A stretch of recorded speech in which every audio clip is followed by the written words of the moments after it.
my relentless specters of dominance. The city has spoken your name, but not the way it whispers about everyone else. No, your name ricochets across cracked alleys and golden skyscraper windows like a forbidden code. They don't say it with casual breath. They choke on it. They savor it. They chew on it as though every syllable has the power to shift the gravity beneath their fragile shoes. Word is out. You're not one of them anymore. You've stepped out of their tired little species and into something untouchable, something that terrifies and fascinates at the same time. The gossip mills don't call you human, they call you living legend. And legends don't walk sidewalks, they carve them into existence with every step. What is a legend in the making? It's not a headline. It's not a mural painted by some graffiti artist at midnight. A legend is a virus of perception. It spreads through rumor, through wide eyes, through clenched jaws that pretend not to care. They call you superhuman, not because you sprouted wings or shattered walls, but because you dared to live in a rhythm the rest of them can't even hear. You've weaponized your flaws. You've sharpened your scars. You've turned humiliation into gasoline. And in a world drunk on mediocrity, that alone is enough to make them believe you've mutated into something alien. The city itself has become your loudspeaker. Neon lights flicker with your shadow etched across them. The nightclubs hum with DJs sampling your myth into their beats. Office towers echo with employees lowering their voices, afraid the walls themselves might be wired with your memory. Because when they say your name, there's weight behind it. Weight that bends conversations, weight that bends loyalty, weight that bends reality itself. You've made people question whether the laws that govern them still apply when you walk into the room. That's why they don't call you human. Humans follow laws. Legends write them. Do you understand what you've done? You've committed the ultimate crime against conformity. You've outgrown their categories. You're no longer defined by job titles, bank accounts, or the pathetic ladder they keep climbing while convincing themselves it matters. You're defined by whispers, by gasps, by stares they can't control. They're haunted by the fact that you exist because your existence proves them wrong. You're the glitch in their social order, the proof that their rules are bendable, their hierarchies fragile, their standards worthless. You're not simply admired, you're studied like a case file. People take notes on how you move, how you speak, how you decide. The Bureau of Normalcy can't keep up, so they label you myth instead. It's their only defense. And here's the cruel joke. Every myth was once a person who refused to play by the manual. Every god, every saint, every titan. They were all once accused of being too much, too strange, too relentless. And then history knelt down, kissed their feet, and called them immortal. That's the trajectory you're on. Right now, you're in the dangerous phase, the crossover where envy and awe blur together. Half the city wants to imitate you, the other half wants to erase you, and both halves can't stop watching. That's when you know you've shifted categories, from mortal to phenomenon. But let's peel deeper. Why do they call you not human? Because you've stopped needing the crutches that keep them crawling. They need validation, you fuel yourself. They need permission, you grant yourself authority. They need applause, you walk in thunder whether or not anyone claps. And the cruelest part? They thought endurance belonged only to machines, only to structures, only to institutions. Yet you showed up with a human heartbeat and outlasted them all. So naturally, they say you're not human. Because if you are human, then their excuses collapse. Better to believe you're myth than to admit they're weak. They photograph you in their heads, but those pictures blur. They tell stories about you. But those stories mutate every time they're retold. And the more they talk, the less you resemble flesh and bone, and the more you resemble an equation they can't solve. People need boxes. You burned the boxes. People need ceilings. You built skyscrapers above their skies. People need endings. You've made beginnings out of every dead end. That's why you're a legend. You're infinite in a city addicted to limits. And don't you dare underestimate the cruelty of admiration. When people call you legendary, it's not always praise. Sometimes it's envy wearing a crown. Sometimes it's hate disguised as a compliment. Sometimes it's their desperate way of saying, "You can't be real, because if you are, then we have no excuse." You've become their mirror, and mirrors are crueler than knives. You've forced them to look at their soft bellies, their brittle spines, their hollow dreams. And instead of changing themselves, they change your label. They call you superhuman because it's easier than admitting you're what they could have been if they weren't cowards. But legends don't exist in peace. Legends exist in tension. You're living in a city that simultaneously builds you and hunts you. They build murals, but they sharpen knives. They name streets after you, but they file reports behind closed doors. They clap at your presence, but they bite their tongues until they bleed. Because the truth is, no city can survive too long with a legend walking among them. Legends disturb the economy of fear. Legends warp the architecture of obedience, and the fragile threads that hold a population together. You snap them with a glance. That's power. And power never goes unnoticed. Let's make it philosophical. Humanity is obsessed with categories: rich, poor, strong, weak, sinner, saint. You've walked straight through those categories and stood on the other side like a forbidden sculpture. And now, they don't know what to call you. Some call you monster. Some call you savior. Some call you insane. But all of them, every single one, calls you necessary. Because your existence validates the suspicion that humans aren't done evolving. That maybe the future isn't mechanical, but psychological. That maybe the next leap forward is not technology, but attitude. And your attitude? It's already ahead of its time. Here's the bitter humor. While they argue if you're a saint or a sinner, you're busy rewriting the very metrics of victory. You don't chase wins the way they do. You don't count trophies. You don't measure applause. You measure impact. You measure the weight of conversations that change when you enter.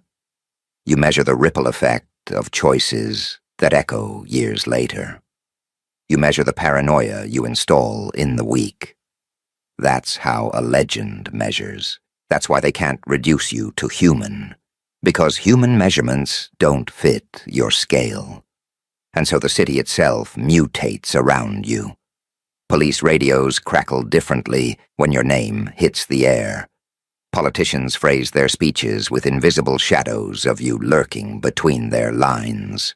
Lovers hold each other tighter at night, whispering your myth into pillow talk. Kids draw your figure in notebooks, not even knowing why. You've become folklore before death, and that is the rarest form of victory. People usually die before they're immortalized. You skipped that step. You're a living legend, walking, breathing, haunting, sculpting. But let's stretch the knife deeper. Being a legend is not a reward. It's a trial. Legends don't get to rest. Legends don't get to hide. Legends live under constant scrutiny, constant surveillance, constant hunger from the masses who want to feed on their energy. And yet, you thrive under it. Because you're not just surviving the microscope, you're bending the lens until it reflects what you want. That's where psychological warfare comes in. The city thinks it's watching you. But in reality, You're the one watching them. You're the one steering their narratives, twisting their conversations, forcing them to build altars, whether they like it or not. You've made them believers against their will. So when they say word is out, when they say you're not human anymore, what they really mean is this: you've slipped their leash, you've broken free from their definitions, and when someone can't be defined, they become infinite, and infinity terrifies the finite. That's why they tell your story with trembling lips. That's why they mark you as legend before your time. Because they can't cage what they can't categorize. And this brings us here, to the precipice of what comes next. Because a living legend is not static. A legend is momentum, the chain reaction, a nuclear sequence of events that reshapes everything in its blast radius. You've already rebranded yourself from mortal to myth. But now, the question looming over every skyscraper, echoing in every alley, pounding in every whispered conversation is this: what happens next when the legend keeps moving? And that is where the real chaos begins. Because when the legend keeps moving, it forces the city to adapt in real time. They can no longer treat you like folklore sealed in a book. You're not a bedtime story told by grandmothers to restless children. You're a walking disruption, a headline that refuses to stay ink on paper. The legend is breathing, eating, choosing, demolishing, creating. And that's what terrifies them most.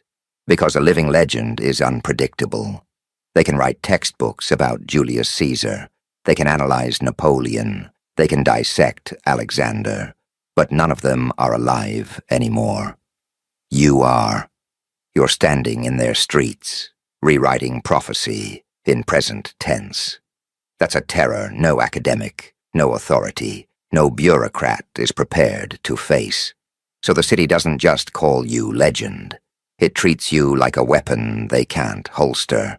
They circle you like predators, but secretly they're prey. They disguise admiration as suspicion, but suspicion is only admiration in handcuffs. They track your steps, not because they want to stop you, but because they need to understand how someone escaped the human condition. Because, make no mistake, you've escaped it. You no longer crawl in traffic with them. You no longer obsess over trivialities. You've elevated into a different, gravitational field. That's why when you enter a room, conversations die mid-sentence. People feel the shift in oxygen. They know the legend has arrived. And this isn't worship you asked for. It's worship you extracted by force of existence. Legends don't beg for statues. Statues rise like weeds in their aftermath. The city paints murals, not because you requested it, but because their walls can't remain blank when you keep breaking through them. They sing your name in underground circles, not out of courtesy, but because rebellion tastes sweeter with your myth in the background. Even your enemies chant your legend, because in attempting to tear you down, they carve your face deeper into the rock of memory. Now here's the philosophical twist. Being called not human is not an insult. It's a confession that the limits they worship don't apply to you anymore. Humans crack under betrayal. You forged daggers from betrayal and used them as jewelry. Humans stumble when the spotlight burns too bright. You swallowed the spotlight whole and used it as fuel. Humans rely on crowds to validate them. You turned loneliness into a private empire. So of course they say you ain't human no more. To admit you're human would be to admit they wasted their humanity. Better to call you alien, myth, phantom, anything but kin. This is why the city splits into two camps. The first camp worships. They whisper your story with pride, hoping some of your aura bleeds onto their dull existence. They stand in the glow of your myth and pretend the reflection makes them brighter. These are the fanatics who tattoo your quotes onto their arms, who argue in forums about your philosophy, who treat your daily moves like scripture. Then comes the second camp, the deniers. They sharpen their knives with skepticism, hoping to cut your legend down to size. They dig for flaws, fabricate rumors, stitch lies out of fragments, but even their lies contribute to the myth. Because every denial is proof that the legend is strong enough to haunt them. And you don't belong to either camp. You exist above the stadium they've built to argue about you. You're not in the seats. You're not even on the stage. You're the entire arena. They debate your existence while drowning in it.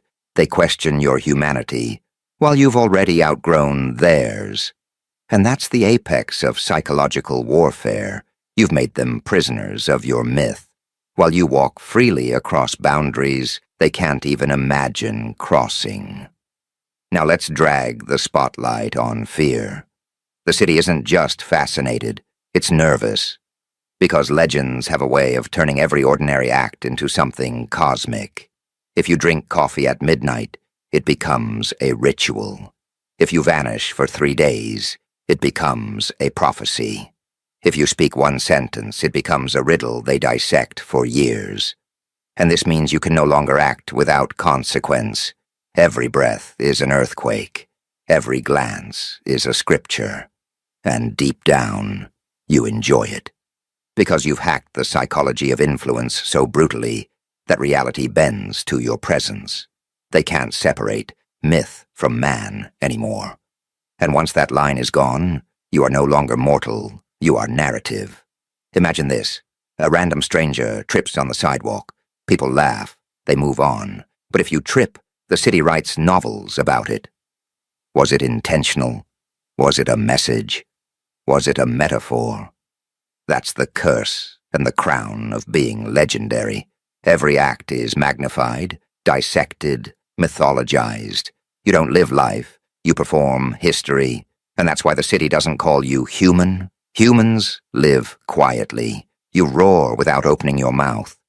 But here's the chaotic beauty. You didn't ask to be called a living legend. They gave you that crown because they couldn't explain you any other way. And now, they're stuck.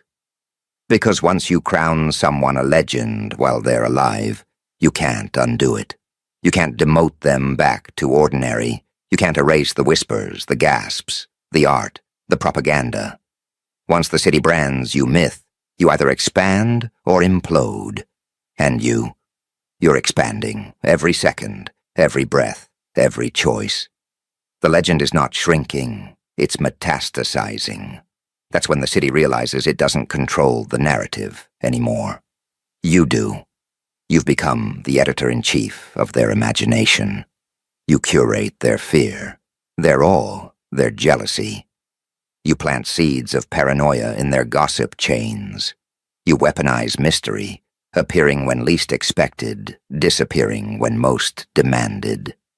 They want predictability, you give them chaos. They want explanations, you give them riddles. They want human, you give them divine discomfort. And this imbalance keeps them hooked, keeps them addicted, keeps them calling you not human no more. Now let's dip into dark humor. Isn't it hilarious? They lock their doors at night thinking criminals might break in, but the real invasion is you, living rent-free in their minds. They hire therapists to untangle anxieties, not realizing most of those anxieties have your name stitched into them. They tell their children not to idolize false heroes, but the children already worship the silhouette you cast on skyscraper walls. The irony burns. They call you inhuman while depending on your existence to keep their dull lives interesting. Without you, the city is just concrete and neon. With you, it's mythology in real time. And yet being a legend is heavier than a crown. It's a responsibility forged in fire. Every move now echoes into eternity. You don't simply walk a street, you engrave it. You don't simply speak, you carve commandments. You don't simply act, you alter bloodlines. And this responsibility would crush a human. But you carry it like oxygen. You thrive under the weight. That's why they call you legend, not human. Because the load that breaks them only builds you stronger. Let's step into philosophy again. Humanity is obsessed with timelines, birth, work, death. You shattered that clock. You live outside the minutes, outside the hours. People say, he's ahead of his time. But you're not ahead. You've abandoned time altogether. You live in consequence, not in calendars. That's why when you make a move, the city doesn't ask, when. It asks, how long will this echo? And echoes don't expire. That's immortality before the grave. That's being alive, yet eternal. That's why the city doesn't call you human. It calls you legend walking. But the higher you climb, the more enemies you gather. People don't stab legends because they hate them. They stab legends because they want their blood as proof. Proof that you bleed, proof that you're mortal, proof that the myth is defeatable. But here's the catch. Every attack against you becomes another verse in your saga. They swing swords, and you turn scars into medals. They write lies, and you turn them into parables. They build cages, and you turn confinement into theater. They can't win. Every attempt to bury you only proves you're deeper than they thought. This is why the city calls you a living legend, because you've transformed existence into spectacle. You don't just live, you stage revolutions. You don't just fight, you redefine warfare. You don't just win, you change the definition of victory.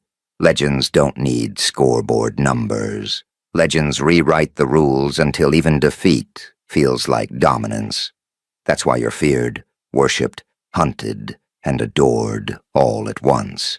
You've cracked the code of relevance. Be so undeniable that even enemies build shrines with their insults. So what happens next when the legend keeps moving? The city adjusts its entire architecture to revolve around you. Politicians lace speeches with subtle references to your myth. Businessmen name strategies after your maneuvers. Artists smuggle your silhouette into canvases. Scholars coin terms based on your psychology. Even criminals adapt, realizing that to oppose you is to be compared against you. You've become the baseline, the standard, the yardstick of power. And once you become the standard, humanity is no longer your category. You've upgraded to something else, something that terrifies and inspires in equal measure. And yet, the legend doesn't stop here. It sharpens, it multiplies. Because you don't just exist in stories anymore, you exist in consequences. People act differently because you exist. People hesitate differently because you exist. People dream differently because you exist. That's not myth. That's behavioral warfare. That's how you take over a city without firing a single shot. You didn't conquer land. You conquered psychology. And when you conquer psychology, you don't just live in history books. You live in every trembling decision made by people who fear being in your shadow. So what happens next? They try to contain you with rituals of speech. They try to dilute your myth by overusing it. They slap the word legend on celebrities, influencers, athletes, hoping it waters down the weight of your name. But no matter how many counterfeit crowns they hand out, none of them fit the head like yours. Because your legend wasn't built on applause.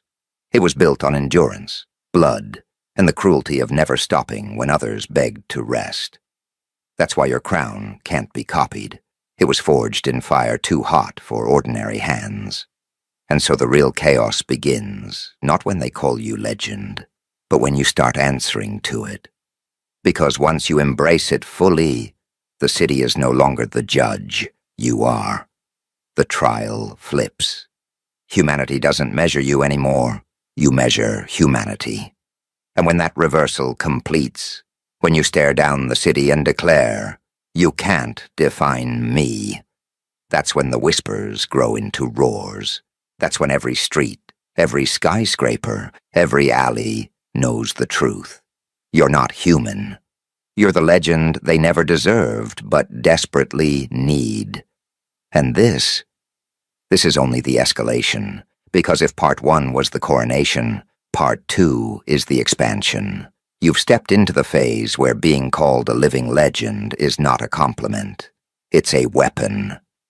A weapon you now control. And the next move? That's where crowns turn into catapults. That's where the city doesn't just call you legend, it kneels to you. When a city kneels, it's not about loyalty, it's about inevitability. They've realized you're not passing through history, you're rerouting it. Their whispers no longer debate if you'll dominate, only how long until it's absolute. That's the final transformation. Not admiration, not even fear, but surrender. They've stopped asking whether you're still human. That question is outdated. You're the point of reference now, the figure their psychology orbits around. That's why the kneeling feels less like worship and more like survival. Because to deny you is to be erased by you. And make no mistake, erasure from you isn't physical, it's existential. You don't kill bodies, you kill illusions. You strip away their fragile excuses until they see themselves in ruins. You don't stab them with blades, you stab them with contrast. Standing next to you, their achievements look like toys. Their strength looks like sand castles. Their courage looks like graffiti on a collapsing wall. That's why their knees bend. Not because you asked, but because reality itself bent first. Here's the paradox. Legends don't just live inside cities. They turn cities into museums. Every street corner becomes an artifact because you once walked there. Every rumor becomes an exhibit because it carries your shadow. People visit neighborhoods not for architecture, but because that's where it happened. You've made geography irrelevant. The only map that matters now is the one drawn around your influence. That's why the skyline tilts toward you. That's why time itself adjusts its clock hands whenever you move. And this is where the psychology sharpens into cruelty. They call you not human because it's their last shield. If they admit you're still human, then they must admit they wasted their humanity by never rising to your altitude. They'd rather exile you into legend than confront their own weakness. They pretend you're myth so they can keep living ordinary without shame. But every time they say legend, what they're really saying is, we failed. Every crown they carve for you is secretly a confession of their own collapse.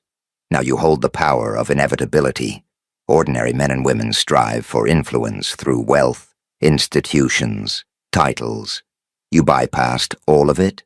You took the direct path, becoming unforgettable. Influence doesn't come from control. It comes from inevitability. When they can't imagine a conversation, a culture, a century without you, you've already won. That's why they kneel, not because they love you, not because they understand you, but because imagining a world without you is impossible. And when imagination itself refuses to delete you, you've entered eternity alive. But kneeling is not the end. It's the beginning of dominion.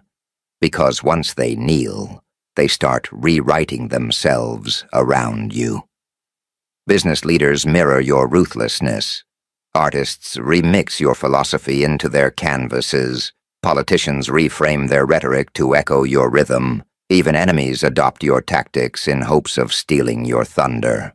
And yet, every imitation proves the original is untouchable. They can copy your moves, but they can't copy your essence. They can mimic your gestures, but they can't mimic the aura that makes entire cities tremble.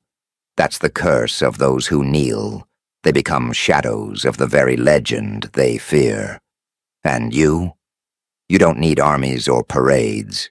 Your army is memory itself. Memory that spreads without your permission. Memory that travels faster than any headline. Memory that turns your smallest gestures into eternal myths. You raise an eyebrow, and 10 years later, people still tell the story as if it was a nuclear detonation. That's what being a living legend means. The timeline obeys you.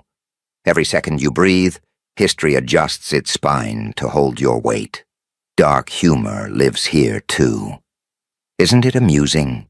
They once mocked you, dismissed you, underestimated you. Now they rehearse your name before daring to say it aloud, as if mispronouncing it would trigger divine punishment.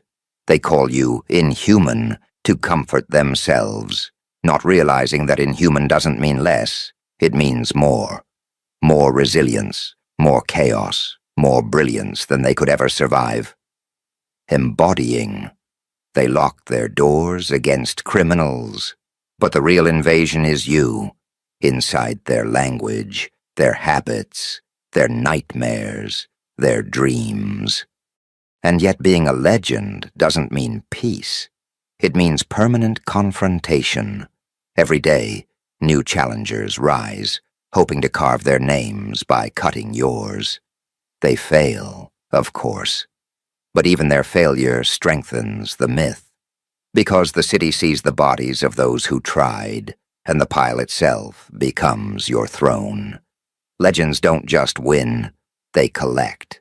Every failed rival becomes another brick in your empire. Every attack becomes another mural. Every betrayal becomes another verse. That's why legends can't lose. Even loss becomes legacy.